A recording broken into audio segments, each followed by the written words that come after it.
சற்றுமுன் வெளியான முக்கிய அறிவிப்பு. தமிழகத்தில் ஆன்லைன் விளையாட்டுகளுக்கு தடை விதிப்பது பற்றி தமிழக அரசு ஆலோசனை செய்து வருவதாக தற்போது முக்கியமான அறிவிப்பு வெளியாகியுள்ளது.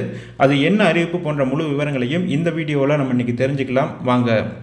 தமிழகத்தில் நள்ளிரவு 12 மணி முதல் அதிகாலை 5 மணி வரை ஆன்லைன் விளையாட்டுகளுக்கு தடை விதிப்பது பற்றி தமிழக அரசு ஆலோசனை செய்து வருகிறது.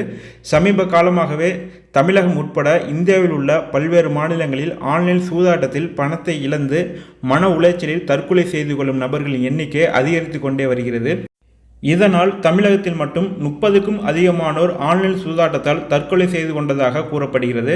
இந்த நிலையில் ஆன்லைன் விளையாட்டுகளுக்கு இரவில் தடை விதிப்பது தொடர்பாக தமிழ்நாடு அரசு ஆலோசித்து வருகிறது. ஆன்லைன் விளையாட்டுகளுக்காக டெபாசிட் செலுத்தும் தொகையும் உச்ச வரம்பு வைக்க திட்டமிட்டுள்ளதாகவும் தமிழக அரசு தரப்பில் தகவல் தெரிவிக்கப்பட்டுள்ளது. நள்ளிரவு 12 மணி முதல் அதிகாலை 5 மணி வரை ஆன்லைன் விளையாட்டுகளுக்கு தடை விதிப்பது பற்றி ஆலோசனை மேற்கொள்ளப்பட்டு வருகிறது. ஆன்லைன் விளையாட்டுகளுக்கு சிறுவர்கள் அடிமையாவதை தடுக்க தமிழ்நாடு அரசு நடவடிக்கை எடுத்துள்ளது. நாள் ஒன்றுக்கு 4 மணி நேரம் மட்டுமே ஆன்லைன் விளையாட்டுகளை விளையாட அனுமதிக்கலாமா என யோசனையும் செய்து வருகிறது.